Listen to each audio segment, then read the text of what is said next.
Well, let's look at what's going on here in the garden.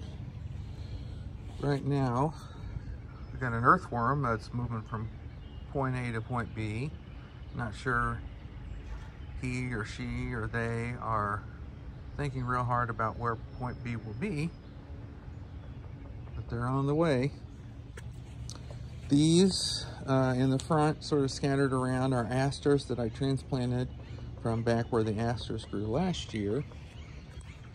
In the very back, under the eaves or awning or whatever you call it, are yellow cannas that came from Mom, and Mom gave me a pot of them 2 years ago maybe that had come from her mom. So these are actually descendants of Grandma Dorothy's yellow cannas, and I busted them out of the pot. I just had one pot of them, and I probably had 35 little corms inside.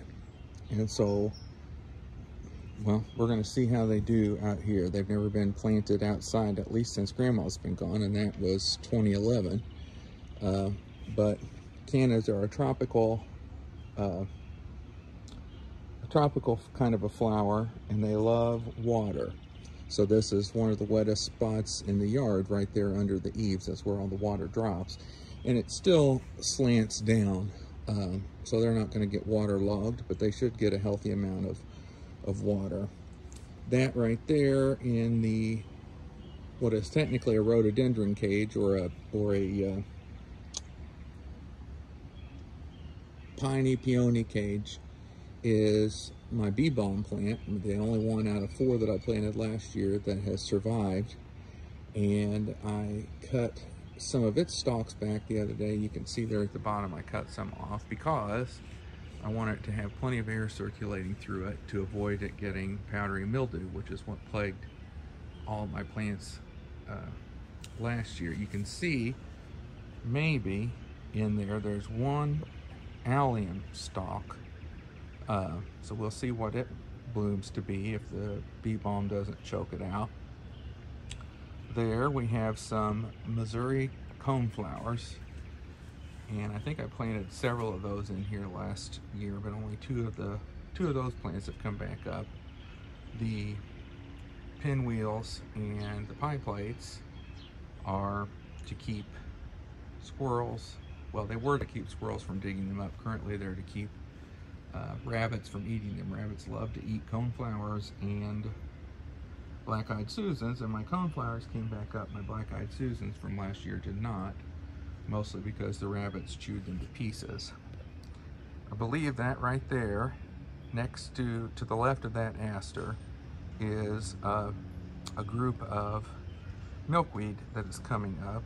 Hopefully that'll be the butterfly milkweed, the orange tuberosa species or subspecies, because that's what I planted here last year. It's possible it could be some of the swamp milkweed that got planted by seed, but I don't think so. I think that's also milkweed because it's coming up the same way. Then, let's see, I planted about 30 bulbs or 35, 36 bulbs of gladiolis on this hill. And there are 4 different varietals. Passos, which will be the tallest, and they are a purple and white variety. Then there's Montegordo, which is like an apricot color. And then there's Zazzini in the front, which, if it turns out, at least in the pictures, is going to be what I think is my most favorite, because it's the color of like a red candy cane. It's not striped like a candy cane, but it's got that same bright red and white set of colors. And then there's Cookie, and Cookie will be a really deep blue. Not sure why they call the blue Cookie, but I'm sure there's a reason if I looked into it. Back there in the back, I just planted 2 plants of Joe Pye weed. I just planted those yesterday, and that is the wettest part of the yard.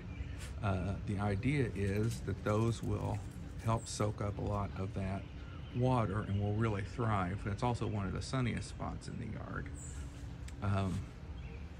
They are known to love water and to be a really good companion plant with swamp milkweed, which, as you can see, is growing and doing well down here as well. Every single one of my swamp milkweed plants that I planted last year, plus a couple that came up that I planted from seed last year, have come back up from the root crowns this year. And right now I say they probably range from about 6 inches tall to 1.5 feet tall. So they're doing really well. The monarchs, according to the maps, are still down in like Texas and maybe southern Arkansas. So hopefully there'll be something for the monarchs to put their babies on by the time they get here. Right there is another coneflower plant. That's an orange coneflower. There was a coneflower or a black-eyed Susan that didn't come back. There's a purple coneflower that did come back, and another purple coneflower that did come back. There are some New England asters, 2 sets of those, and there may be some more over there by seed, but these 2 have come back from the root crowns. Then this is all mostly aromatic aster, I think. Not sure what those two things right there in the front may be New England aster. They look a little different. We'll just have to see. They also could be a weed. Not sure. I'm not pulling anything right now that I don't know for sure is a weed, because right now I've got a lot of things that are sprouting. I've got 3 different sets of blazing star that have come back up from their roots. Back there I planted another Joe Pye weed yesterday. That was a place where I planted wild bergamot slash bee balm last year, and that was really foolish because that's one of the wetter spots in the yard, and bee balm does not like to be super wet. It's bad for powdery mildew, and its roots don't like to be in the damp. So Joe Pye weed, which gets, by the way, 7 feet tall if left to its devices, and we are going to leave it to its devices, that's why it's in the corners.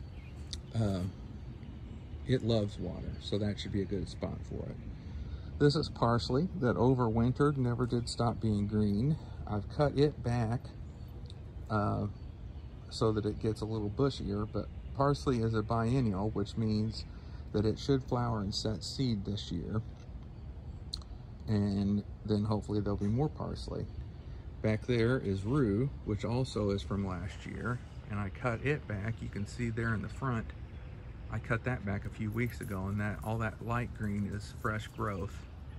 Now, something exciting that I saw earlier today when the sun was really bright is I saw a swallowtail lighting on both the parsley and the rue, waiting just a minute and then moving on. And she did that over a period of minutes. So my guess is that here in a week or 10 days, if I look on that parsley and that rue, I'm gonna find some swallowtail caterpillars. My eyes aren't good enough to find the eggs, and I didn't pay enough close attention to which part of the plants that she was laying her eggs on. But I think there's enough there that it'll support some caterpillars. Particularly, it's supposed to be really warm and sunny over the next few days. So I think that we're going to get some swallowtails. Last year we didn't get any swallowtails, or at least none that I found, so this is great. I've planted fennel all in this bed. That's also supposed to be for the swallowtails. And it also, believe it or not, if you don't harvest it to eat, gets really, really tall.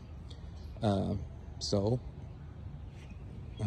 see. I've had the seeds planted for about 8 days, and so far I can't discern any seedlings for sure. There are some green things coming up, but I'm not sure that they're not just weeds. Like these heart-shaped things in the front, those are weeds. I don't remember which weed they are, but I'm gonna have to pull those. Those are difficult to pull because they break off really easily. Now, in here, I planted what is called blazing star.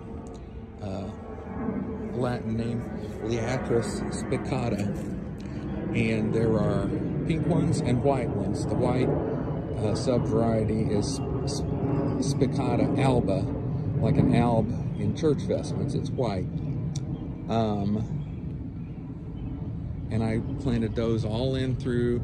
You can see the sign there and the sign there in the front that says blazing star. I planted them all along the way there in the front. And I found a blazing star corm, is what it's called, not a bulb, a corm. I found one that the squirrels had dug up earlier today, but they hadn't eaten. They just dug it out. And I replanted it in a different spot to get it deeper. But the nice thing I found out about it was that it had roots growing off of the bottom of it. So I only planted those 8 days ago, the same day I planted the fennel. And I know that the one that the squirrels dug up has roots on it. So I would expect that the rest of them are doing really well under the ground, not having been dug up. And I also assume that if the squirrel wanted to eat that corm, he would have. So they must not be palatable to a squirrel. Those two rows that I have there, the very back against the fence, and then the middle row that's bordered by the two pieces of twine, are where I have planted some hollyhocks. In the back is a subspecies called Antwerp, and then in the middle there is called Summer Carnival. Again, I planted those based on height, so the Antwerp should get really, really tall there in the back. I planted some more Joe Pye weed back there because that's really not sunny enough for hollyhocks to thrive. And I think the Joe Pye weed will be fine even if it doesn't bloom and take up some water. So that'll be good back there. Here I have another couple rows in the back where I've planted multiple different kinds of hollyhocks. More of the Antwerp, and then starting there in the back, running down all the way to that tree, I've got some scarlet O'Hara. I didn't plant any in front of the gate, even though we don't use that gate much anymore now that we've got a different neighbor. But the scarlet O'Hara will be a very deep red, as you can imagine. Then in the next row, I've got Black Knight hollyhocks from there to there where the sign says Mystic Merlin, and then from there to the other Mystic Merlin sign. That's what I've got growing. So there should be about 5 different kinds of hollyhocks that will come up. Then if you can also see, maybe, I've got more blazing star signs, and I have planted those in among the irises, which have not bloomed yet, and the daffodils, which have bloomed. And then I've got this, which bloomed after all the daffodils, and I was going to call it a daffodil, but I am pretty sure, folks, that that is what's called a jonquil, which is in the same genus, I think. Maybe it's family, Narcissus, whether that's a family or a genus. But the reason it's a jonquil is because it has multiple flowers on one stem. A daffodil will only have 1 flower per stem. This one, as you can see, has 3. So very similar, but different. There's Sammy Joe. He likes to be out in there. I'm hopeful that we get some rabbits, some toads, some possums, and no copperheads. Copperheads love, apparently, fresh cicadas as soon as they emerge from the ground. That's a thing that copperheads love to eat, so they lurk around the bottoms of trees when cicadas start coming out. And as we know, we're going to have a ton of cicadas this year. So I'm hopeful that we don't see any in here by these tree roots. Those are all going to be irises. Like I said, they haven't bloomed yet. It's April 15th, tax day. So, you know, it's almost iris time, but not quite. Then these are daffodils that have already bloomed, and we're just going to let that absorb light and put food down in its bulbs so that they have plenty to last the winter and come back healthy and strong next year. I've planted white and red clover in all of this to help with erosion and to help with pollination and with pollinator insects. Bees love clover. Clover honey is very popular. I'm obviously not making any honey, or I'm not housing any bees who are making honey, but the bees love to eat the clover nectar regardless, so that's one thing I'm hopeful for. But the places you can see that don't have any clover, where it's been disturbed a little bit, are places that I have planted blazing star. So you can see there's probably a blazing star corm right in there. Right in there, there's probably one right in there where that's missing some clover. So once the blazing star comes up and I can see where all it is, I'm going to reseed some clover. So I've got good coverage. Now I also mixed in with the red and white clover, I mixed in some lavender seeds. And I don't know whether any of those have come up or not, but like I said, well, this I know is not. This is a dead nettle. I need to pull that. But then this and some other things in there are things that I don't recognize. And so there could be some lavender that's coming up, and I'm just going to have to wait until it gets a little taller to be able to assess whether it is or not. The last thing, which you can't really see right now, is I got another round of solar lights to really help light things up back here at nighttime. It's good for safety, although it's not a really dangerous neighborhood. You can never have too much light in terms of safety, and it's also helpful for Sammy, both so he can see his way around here at night and so I can see him from the window. And aesthetically, it just makes things look nice when they all come on at night. Those are the neighbors, but as you can see, she's got some nice stuff there. She had some daffodils. She's got hostas. She's got a nice hosta bed up there. Now here, this is a stone, I think it's called stone crop. It's a kind of stone crop that's really good for hillsides and holding in for erosion. And there's been some other stuff in here. This type of grass has been in there for a long time, and I got some of it out and moved it to the front to help with some erosion. And so hopefully now that it's gone, that stone crop can kind of crowd in there a little bit. We've got hostas, and I removed some of those as well and moved those to the front, which you will be able to see in just a moment. So these are the neighbor's hostas, not responsible for those.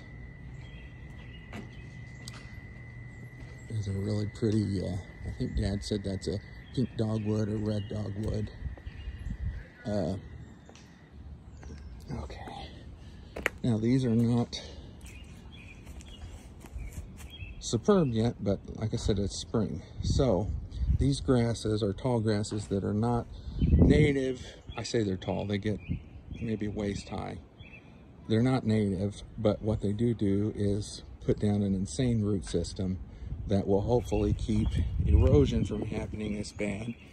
And as you can see, this needs a new retaining wall. These railroad ties are giving out and sliding, and there's nothing I can do about that because I'm just a renter. So the next best thing, in my opinion, was to plant some stuff that would help hold the soil in to keep the soil from pushing against the railroad ties and further tearing them up. In addition, I moved some of the hostas that were in the back up here to the front. The hostas, there were several hosta plants that were in the back in the sunniest spot of the yard. And as we know, hostas don't need that much sun. They did well in the sun, but they can do well in partial or even full shade. And so I've moved them up here to the north side of the house because the north side of the house does not get that much sunshine particularly this time of year. In the summertime, it'll get a little better because the sun will move a little further north in the sky, but it never really does get too much light. So those hostas that are coming up from the ground, from the root, those are ones that were there last year, as are these right here. But those ones that are already big, I moved those when I moved that grass. And then over here, there was nothing. When we moved in a couple summers ago, there was a tree that was dying. That tree went ahead and died, or actually I guess it was a bush. So I put those 3 big hostas there, and then that hosta all came from the back. That grass came from the back, and as you can see, the erosion is particularly bad over here. All that dirt's coming out. This railroad tie is all gone. You can see even the sort of the foundation of the porch there is being exposed because all that dirt's gone. So the more roots that can come in here and hold this dirt in, the better. Those 2 freshly planted hostas are called Happy Days.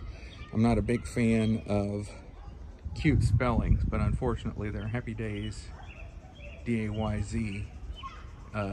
Be that as it may, I like the song Happy Days Are Here Again, which used to be the theme song of the Democratic Party back in the Franklin Roosevelt era. I also really like the look of these hostas. So they are all doing really well. I just planted those hostas a couple days ago. These others, though, I planted a week or 2 ago, and they are doing great up here in this new environment. So that's pretty much everything. There's our front door. There's my flag, my Ukraine flag, which keeps getting tangled. I need to probably oil the little spinner on that. And now you've seen the garden and the yard such as it is.